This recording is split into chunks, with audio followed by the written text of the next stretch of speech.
with the progress of the freshmen so far. They have kind of had to overcome several obstacles, and I think this past week in the tournament we probably played our best basketball. We defeated a good Springs Valley freshman team, I think 39-37, on a winning bucket by Alan Brown, and then came Saturday ready to play basketball. We probably played our best game against South Knox and defeated what I considered a good South Knox ball club by about 20 points, but we were rolling out the donuts that morning. We hitting everything we put up there. So, and then beat a good Du Bois ball club that afternoon.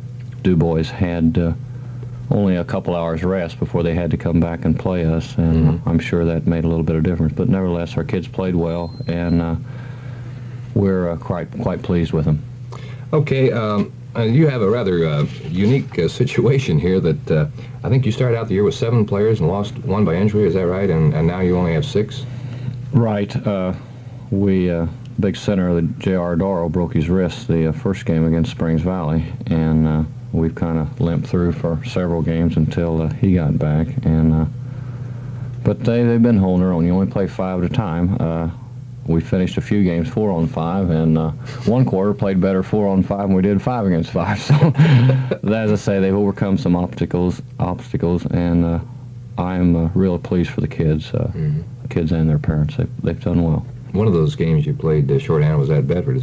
Was that the one? No, I think it was the Mitchell game. We played 4-on-5 that last quarter. Kind of like hockey, you know. You got one guy in the sin bin, you know, and they get a chance at the power play for you.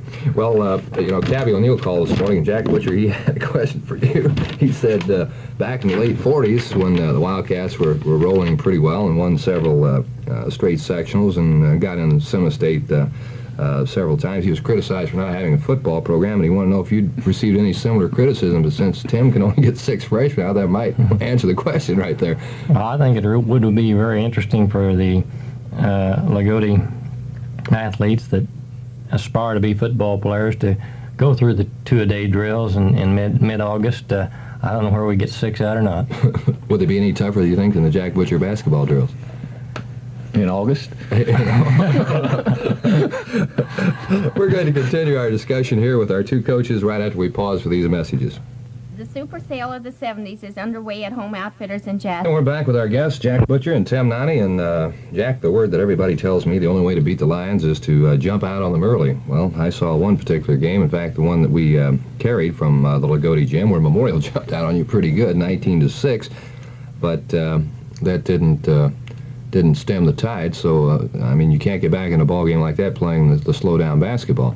And I was talking with Tim Nonte that particular night, and I said the thing that puzzled me about that first quarter was why didn't Jack Butcher call a timeout during that entire first quarter? He explained it to me, but go ahead. Yeah, Bob, I didn't know how any timeouts left. That's your comment. That's my comment. That's your comment. Okay. Well, anyway, you did come back on the Lions, and of course, Memorial had the size on you. I think they got a little bit flustered in that, particularly in the second and third quarters. But I think the thing that is impressing people who have watched the Lions, they are an all-junior, all-sophomore ball club, and you hear a lot of coaches, you know, they say, well, in a close loss that probably our inexperience, you know, cost us this game or that game. But we're seeing the Lions play with so much composure. Well, I think the kids do play with a great deal of composure with no more experience than they have. I think the secret to our success up to this point in time is just hard work, working together, and they seem to have the ability to do whatever is necessary to get the job done most of the time. Of course, we didn't quite get the job done against Bedford. You know, in the Memorial game that you alluded to, I think there was a combination of circumstances there. The fact that they were very, very hot in the beginning of the ball game, the fact that our kids, I think, were a little bit nervous in the early part of that game, and then in the, I'd say, the second quarter, or probably in the middle of the first quarter, we got Ed Canary in there and went into a pressing defense and forced them into several turnovers. And I think that probably was responsible for the loss of a lot of confidence on the part of Memorial, and gaining a great deal of confidence on our kids' part. And and they got over their nervousness, and we started putting some in the hole, and so the entire situation turned around. And I think that does happen a lot of times in basketball. Maybe not that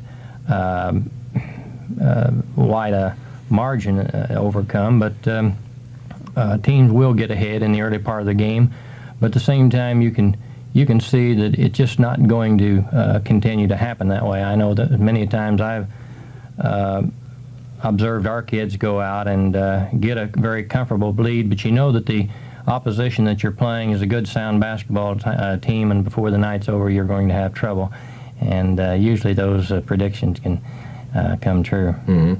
The delay offense, much was written, I think, perhaps Sunday ago after the Bar Reeve game. There was quite an article, I think, in the Sunday Courier Press, one from Mr. Toadrank, one from yourself. I think people who saw that game, and I was there with Coach Kirshner, even though the game might not have been what we call racehorse up and down the floor, I think probably the thing that was overlooked there by many fans was the terrific defense that both clubs played. And I was particularly impressed with Bar Reeve's defense in that particular game. Right. Bar Reeve plays a good, strong defense. I think you broadcast the first Bar Reeve ball game. I don't know if you were No, I wasn't there. We did. at the game, but I think defense was very obvious in that ball game too. They do play real sound defense, and certainly I think that defense has been a very important factor in the success of our ball club this year. And if we're going to continue to succeed, it's going to have to be continue to be a very important factor. You know, we aren't real big. We don't dominate the boards. We do have some limitation as far as offense is concerned. So I think you have to play with your strengths. And many times our philosophy is, you know, to go to your delay game when other aspects of your game's simply not getting the job done. And I think this was the case as far as Bar Reeve is concerned. You know, we usually try to play what one might refer to as conventional basketball, or running your regular type of offense and trying to dominate a team. But if that isn't working on that particular night, it seems foolish to me to go out there and continue to butt your head against the wall and shoot a very, very poor percentage. It seems logical to me that you need to adopt a different philosophy because the game is played to have fun, of course, but to also win. And you know, you don't get too much publicity for losing, and I don't think there's too much enjoyment in losing. And so I think it's sound philosophy to employ whatever measures necessary to get the job done. Tim, you know, you see so many clubs who will be up by one, or maybe the game tied with 90 seconds or so to go, and the coach calls timeout, and obviously they're trying to set up one or two players for their patented shots, or the area that they're high percentage at shooting, and all of a sudden, you know, they jack it away, as we call it, or throw it in the stands or the nickel seats. But the Lions don't seem to do that. Now, why has Coach Butcher been able to have his players, at least most of the times I see him, you're grinning, I'm sure you've probably thrown one or two away, but Two. But it just seems that the Lions traditionally, year in and year out, it makes no difference who's wearing the uniform, are basically very good ball handlers. Well, Bob, I'm sure that a great deal of the reason is due to the probably the fundamentals that we stress up through the program.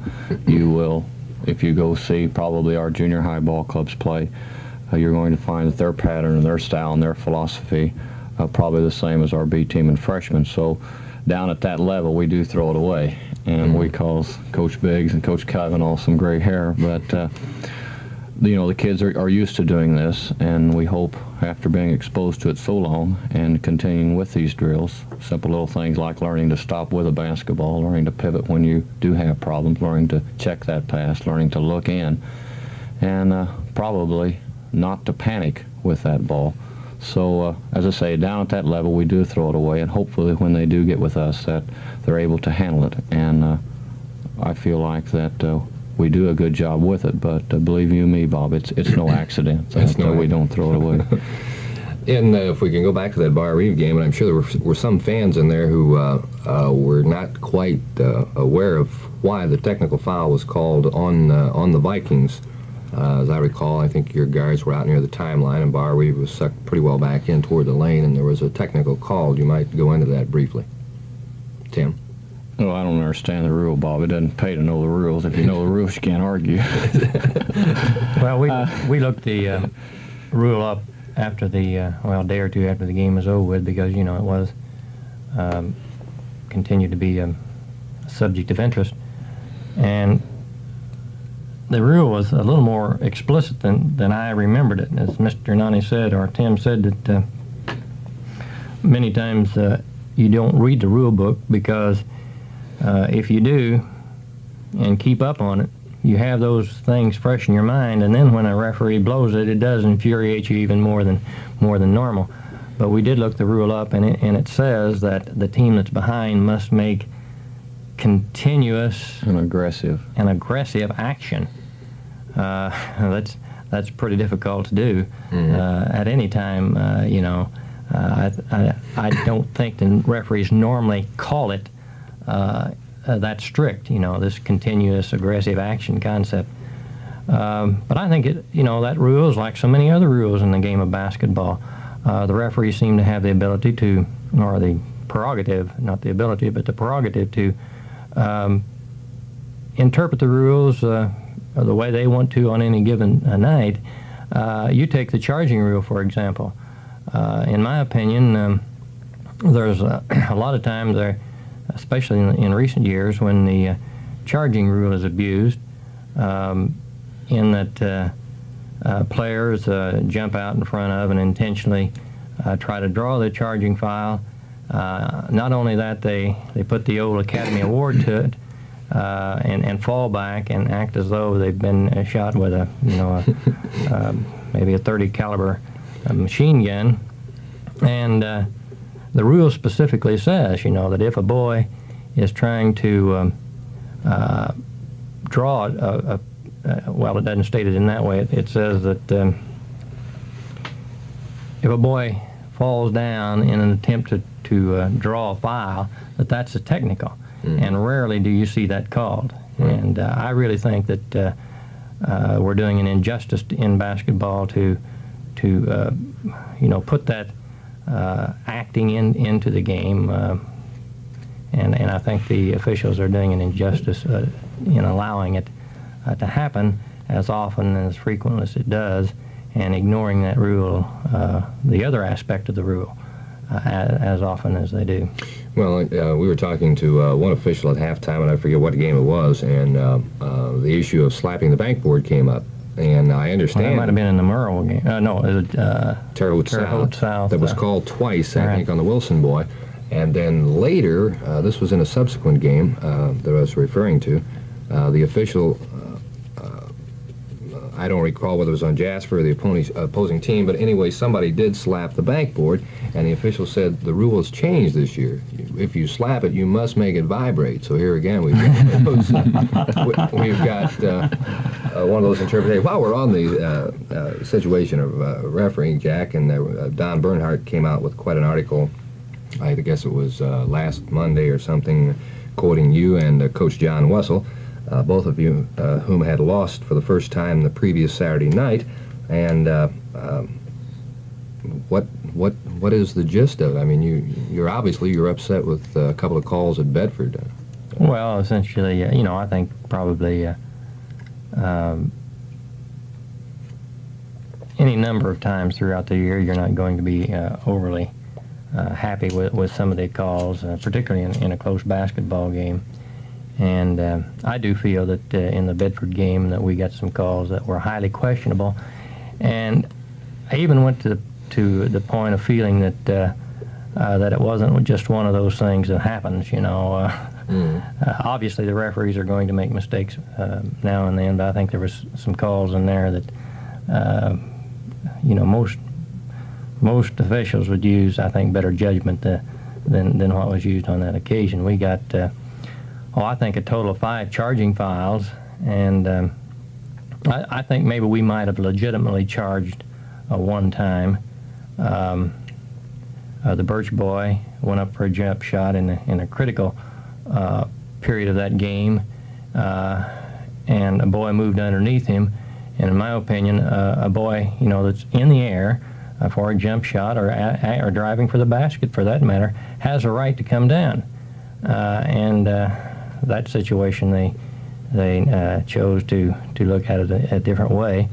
In the closing seconds of that ball game, Birch was wide open underneath the basket, and Bob Butcher was in a stationary position, actually, with 2 or 3 men on him, pivoting in an effort to get the ball over to Birch.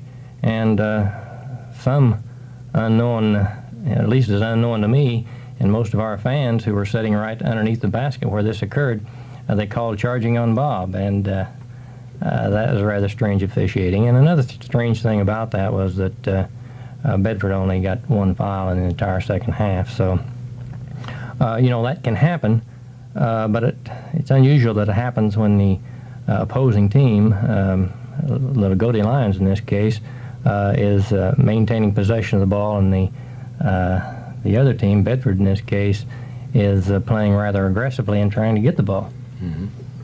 But those things do happen throughout the year. It it wasn't the first time that we've ever lost in feeling that the referees made rather poor judgment, and it probably won't be the last time. Are you, of course, you're the athletic director too at Lagodi, and while we're on the subject of officials, are you seeing, I noticed last night, I noticed Kevin Manley, a former Jasper player, whom you may recall, Jack, officiated, and that was the first time I recall him seeing him doing a Jasper B-team game. It might not have been, but it just doesn't seem like we're seeing that many new faces coming into the officiating. Well, I think that's true in a way, especially on the boys' varsity level. But at the same time, I think refereeing within the last 5 or 6 years has become a pretty, well, I wouldn't want to say lucrative, but a rather good sideline in that there are so many games, being played. There's girls high school basketball, and I was at the Lagodi Jasper girls basketball game the other night, and I was talking to Ed Schultheis and asking what he paid the girls basketball officials, and he said $27. So, that's pretty good. And the junior high girls basketball, they have the junior high boys basketball, freshman basketball, B-team basketball. So, I think it's something that a young man who has an interest in that area, that line of wanting to stay in contact or in touch with basketball, I guess, could get into and not earn himself a lot of money, but certainly, as you indicated, a very nice sideline. Jack, but I might say too, Bob, that I think the vast majority of the officials are honest and certainly do a good job and contribute a great deal to Indiana basketball.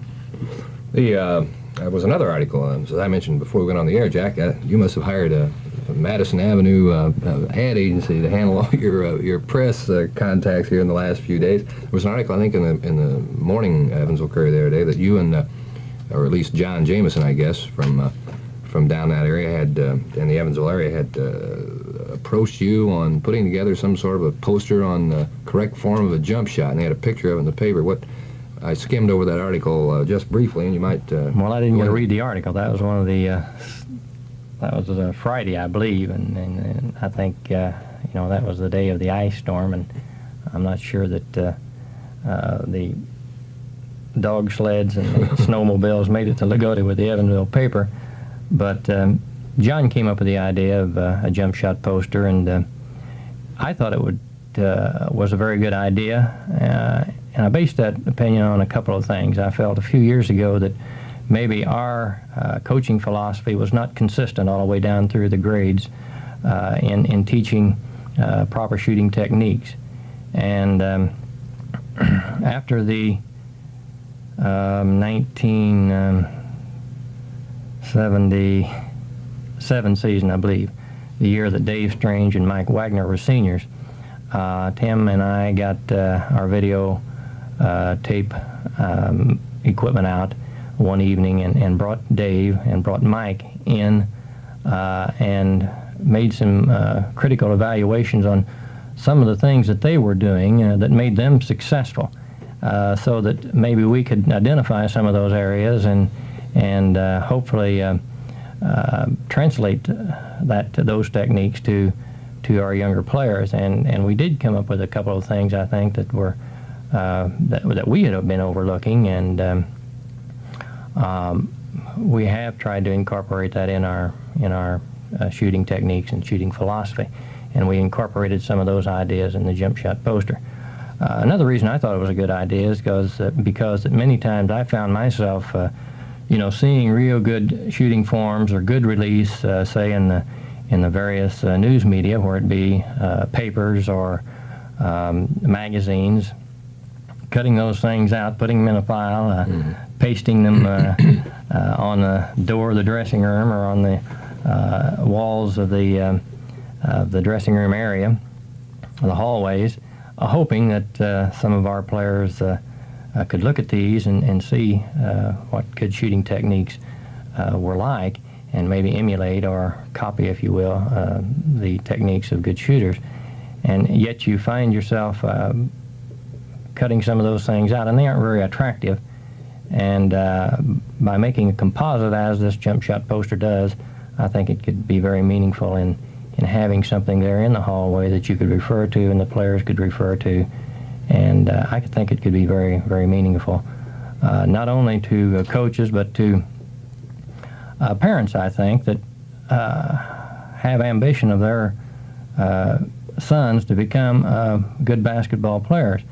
And I come to that conclusion by the fact that I believe most basketball players get the fundamentals of shooting from their parents or from their brothers or any combination of the two, starting, say, down when they're maybe 8 or 9 years old out in the backyard. And I feel that if parents would have a resource material such as this to help the young aspiring basketball players to start out shooting the basketball in the techniques that I think are very good and necessary if you're going to be a successful basketball player. And I say this because anytime, and I'm sure other coaches have observed this also, that anytime we've had, say, the Birch boys, for example, we've had 3 Birch boys, and all 3 of those boys have certain characteristics that the younger Birch boys had. Mm-hmm. And so what I'm saying is that I feel that the reason for this is because they do learn to shoot from either their dad, watching their dad, emulating their dad, and or brothers. I know that Ed Kirshner in his summer biddy program has gone to what they call, I think, a mini ball or something to try to keep kids away from developing shooting from the hip, as they say, with a regulation heavy ball, the same ball that the high school players have used, and it does make a difference. They're able to put the ball up in similar fashion as was demonstrated on that poster. All right. Jack, we did have a call that came in, and it was one of the questions that I had down for you, and I think we're going to see more and more teams going in the same direction that Lagodi has already gone to this year. And we're commenting here on the 20-game season compared to, it says tournament games here, and they're alluding to holiday tournaments. You did not play in a holiday tournament this year for the first time in several years, and I think basically we're coming down to dollars and cents. I think that's the reason probably Jasper's going to pick up Vincennes and Princeton next year, 2 more conference games. And the question goes on to say, why are you abandoning tournament play since Lagodi is such a good tournament team and it gives you tournament experience? Well, yeah, I think maybe dollars and cents, but I don't think that was our consideration, Bob. I just don't believe that holiday tourneys are very successful financially or from the standpoint of fan interest. So as far as we're concerned, the fans has dictated that. We were in the four-way tourney, alternating sites for a total of 8 years with North Knox, South Knox, North Davis, and ourselves. And it got to the point where there simply wasn't any fan interest. And, I think we do play the basketball game for, the benefit of the players and the benefit of the students and the benefit of the adult fans. And if there isn't any interest as far as the students concerned, or isn't any interest from the standpoint of the fans, then certainly I think that hurts your program. And so that's primarily why we got out of the holiday tourney type of scheduling.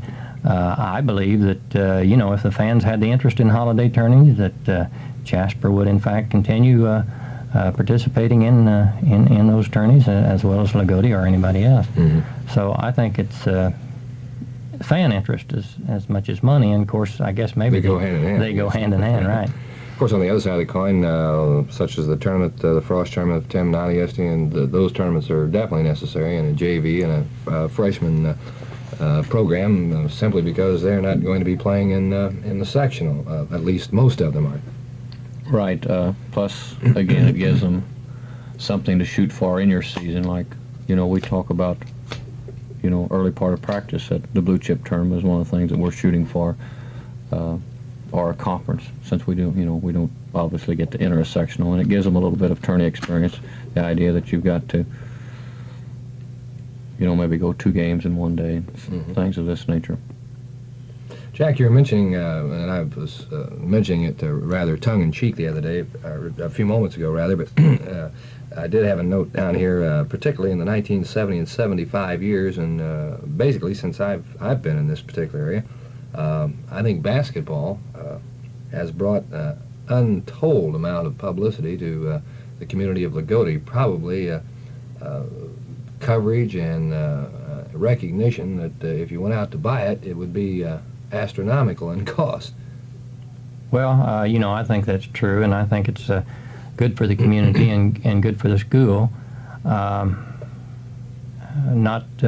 only just the basketball program, but the morale, I think, that's generated within the school system. The reason athletics was introduced, if I may get a little academic, was to give college students a release of energy. It started on an intramural program, and then they, to keep the kids from tearing up the community and give them an opportunity to release some energy.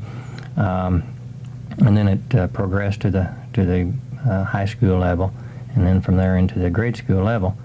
So I feel that athletics is very, very important from the standpoint of school morale, and certainly if you did away with athletics, something else would have to take the place of athletics in building school morale, and because, well, you have enough trouble as far as attendance by many students anyway, and I think the more morale a particular school has, the more likely that students will attend school.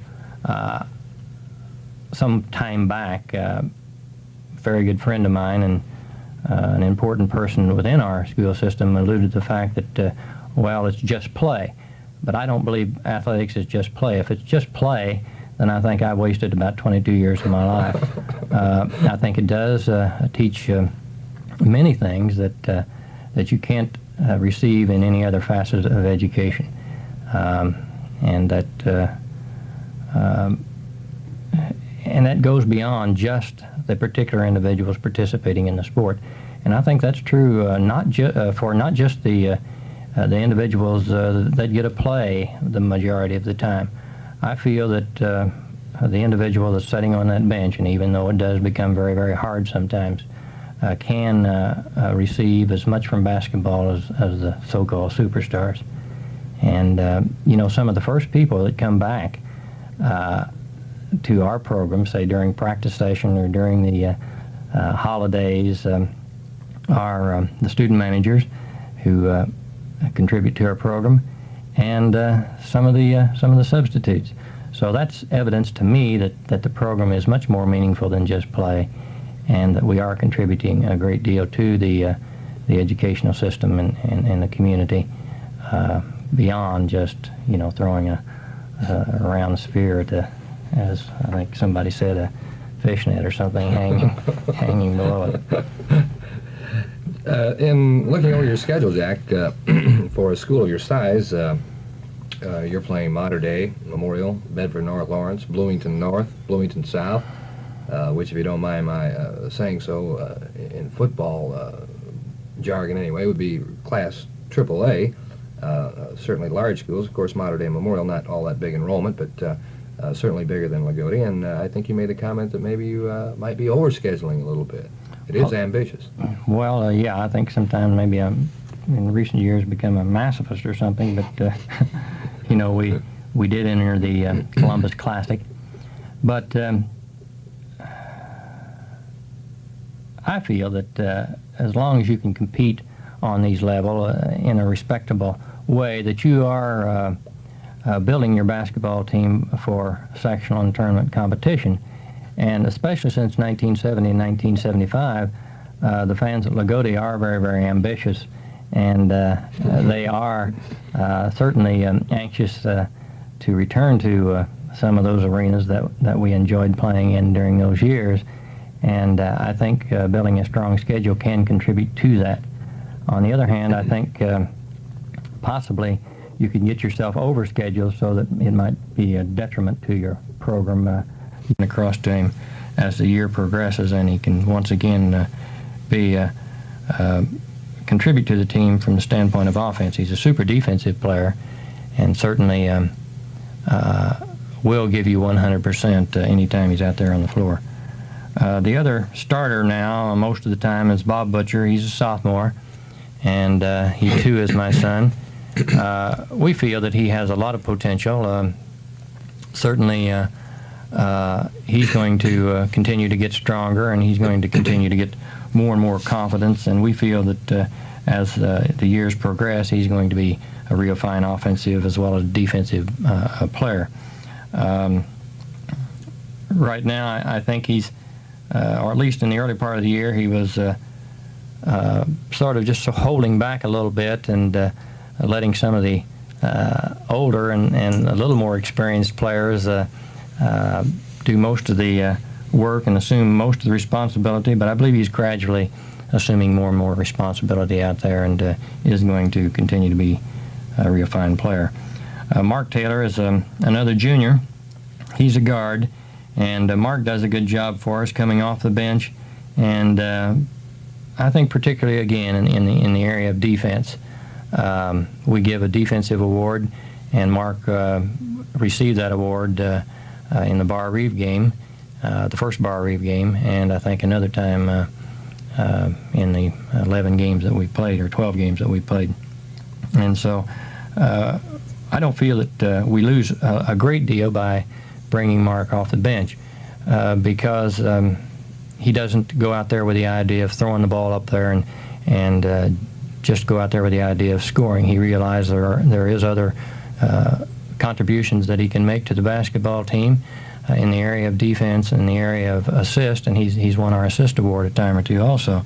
So he can and I'm sure will continue to contribute a very important role, or serve a very important role on this basketball team. Steve Haig, well, he was starting at center early in the year.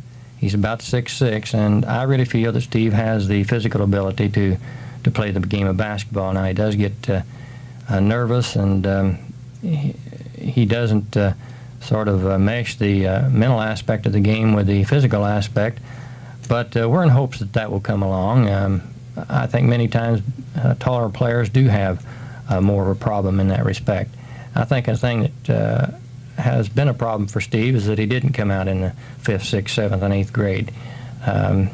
He only came out or started playing basketball seriously, at any rate, when he was a freshman. And this puts him at least 2 years, and in some respects 4 years behind some of the other ball players. But there's times that, he shows us that he has the capability of playing the game, and if he could come along, he could make us a real fine basketball team as I've told him, we don't worry too much about the offense. We feel that'll take care of itself. If he could just go to the board and play good, sound defense, then certainly he could contribute. And I think if he did that, he would get enough confidence that he could do a very, very creditable job offensively as well, because he does have I think a very adequate offensive touch on the basketball.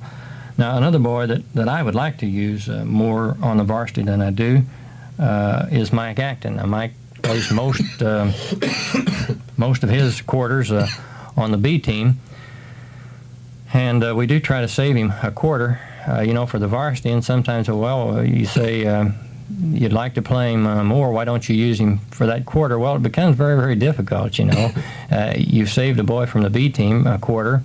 Well, you don't want to waste that quarter for only a minute or two. You really would like to make sure that you had somebody for the last quarter in case somebody filed out or you got in foul trouble. And then too much of the time, when that last quarter comes, why, the game is very, very close. And so you hesitate to put someone in there that hasn't been playing and that hasn't really been out there and getting their timing down and with that particular group of kids. So next year Mike is going to be a senior, and we are in hopes that he can serve a very important role from the standpoint of coming off the bench more frequently than he has this year. He's an excellent shooter. He's not a real big or real strong basketball player. And therefore, I think probably does hurt us from the standpoint of defense and from the standpoint of rebounding when he's in there. But as I say, he's an excellent shooter, and maybe with another year's experience, or not experience, but another year's of maturity, he will get a little stronger and be able to do a little better job defensively and from the standpoint of the rebounding. And we feel that his offense would be very, very adequate. In fact, as far as shooting technique is concerned, his shooting technique is much more sound than some of our other basketball players. So that pretty well makes up our 8 people that I've been playing on the varsity. And Tim mentioned some of the other players that we dress, and I'm sure that we're going to, as the years progress, we're going to get some. They're going to contribute to our basketball program. Well. Mr. Nonte just told me to be sure to mention the student manager, Jamie Weiniger and Brent Hardwick, and certainly I think they do deserve a great deal of praise, and certainly contribute immeasurably to our program. And I think all coaches recognize the contributions that their student manager make. In a very realistic sense. The student managers is maybe a third hand for a basketball coach, because they do so many things, and it's very comforting to know that when you get ready to go to a basketball game, things are going to be taken care of, and from the standpoints of the suits and the balls and all the paraphernalia that you have to cart along with you, and that they're going to be taking care of that, and that they're going to have the practice equipment ready for the next day. And I think we at Lagodi have been very, very fortunate for the last 10 or 12 years now to have some real fine young men to serve in that capacity. And certainly, at the first of the year we didn't have any student managers coming out. We had some that had decided they didn't want to serve in that capacity anymore. But people were kind of worried about it, but I felt all along that we'd have some kids that would be willing to make that contribution. We kind of had a drought there when Kerry Prather was in the program, but we kind of overcame that. Yeah, well, Kerry didn't do a very good job. But, well, he's, that's carried over into his coaching also right, here, and his predictions here, 13-7. But he may come out of it. He had limited ability. Right. Maybe we should also mention some other people that contribute a great deal to our basketball program, and Dave Cavanaugh is working with our 5th grade, I believe, and Mr. Nonte kind of organizes and keeps that program going, And Dave has been teaching at Lagodi for a number of years, but we've only recently been able to get him, we've only recently made the effort, I should say, to put him in our grade program, and he has done a very outstanding job. Tim alluded to the fact the other day that he wished that we had got him into our program earlier. And, we do have a freshman job open now, and it would be, I think Dave would do a very good job on that level. The only problem, we would hate to take him out of the 5th and 6th grade program because he does such a super job there. And then his brother, Lee Kavanaugh, Lee's been with us for a number of years and does a real outstanding job, I think, in our 8th grade, on our 8th grade team. There was a time when he had both the 7th and 8th grade, and is very, very conscientious, hardworking, and I think he has the personality to really do a super job at that level. Over the years, the freshman job has opened up, and certainly Lee would do a very creditable job at that level, but we've hesitated to move him up to the freshman job because he does such a super job for us in the grade program, and we'd certainly hate to hurt the grade program at the expense of the freshman job. And another boy or young man that works with us on the 6th grade level is Steve Phillip, and Steve has worked with us for several years now, and certainly contributes significantly to our program. I think in now 2 years we've had a 7th grade coach in Kevin Biggs, and Kevin was somewhat reluctant to take the job and fear that he wouldn't have enough background and knowledge to do the job, but we feel that he has done an outstanding job for us, and we think it was an excellent selection and an excellent idea to put him in that capacity, and he's very, very hardworking and conscientious, and can contribute to that program. And if we would decide to move Lee up to freshman coach, then certainly Kevin would be strong enough now, I think, in the fundamentals to continue the job that Lee has done. Okay. We will get on here with our picks and concluding our program today. So we'll start with some Tuesday games. If you gentlemen disagree, just chime right in. All right, Tuesday it's North at Central. Cabby takes Central. I'll take Central. Bossy at Wrights. Let's see, Cabby's taking Wrights. I'm going to take Bossy, even though it's on the hilltop. All right, Princeton at North Posey. Princeton. Wood Memorial at South Spencer, no contest there. The Rebels will win that easily. Forest Park at Southridge. Southridge. Perry Central at Tecumseh. Tecumseh. Valley at Lagodi. The Lions. On Friday, Vincennes at Harrison. Cabby takes Vincennes. I'll take Vincennes. South Knox at Bossy. Bossy. I'll take South Knox. Okay, Cabby takes South Knox also. Mater Dei at Terre Haute North. Ooh, Terre Haute North. I'll take Mater Dei. Okay. Memorial at Heritage Hills. Memorial. Princeton at Castle. Princeton. Jasper at Tell City. Cabby takes Tell City. Whew. I'll take the Cats. take They're going to Jasper. rebound at that. I'll take Jasper. Wood Memorial at Mount Vernon. Mount Vernon. South Spencer at Pike Central. South Spencer. North Posey at Tecumseh. Cabby takes Tecumseh. Whew. I'll take North Posey. I'll take North Posey. All right, Southridge at Valley. Southridge. North Davies at DuBois. Cabby takes DuBois. I'll take the Jeeps on the strength of their win the other night. I'll take DuBois if John doesn't listen to Prather. Okay. I'll take DuBois if John promises to display his prone position at least sometime throughout the contest. Yes, I saw that. It's Bar Reeve at Forest Park. Cabby picks Forest Park. I'm going to pick Bar Reeve. I'll take Bar Reeve. Crawford County at Perry Central. Crawford County. L&M at North Knox. North Knox. Then on Saturday, we have Lagodi at South Spencer, a game that we'll be doing here on WITZ Radio. Cabby picks South Spencer, and I'm going to have to go along with that. Shoals at Southridge. Southridge. Washington at South Knox, Washington. North Posey at Perry Central, North Posey. And DuBois at Eastern Green, DuBois. Those are our picks, and I guess we'll have to compliment John Church and Alan Modice. They were 17-3 last week. Joe Adams was 16-4. Dennis Chatton was 14-6. Cabby 15-5, and as you already mentioned, Tim, Kerry Prather was 13-7. Right, I also was 13-7. Well, they're at the bottom of the heap.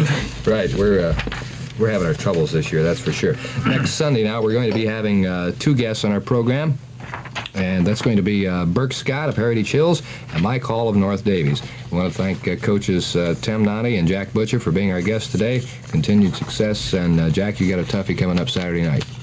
Well, you know, we're not through Tuesday night yet. Valley had a very good night last night, I think, and they have the Weichert boy. Weichert boy, who I think has had some illness in the early part of the season. It looks like he's back, and we feel that we'll worry about Saturday night after Tuesday night. Okay, fine. Good luck to you, and that's our show for today. Bob Simmers bidding you a pleasant good afternoon.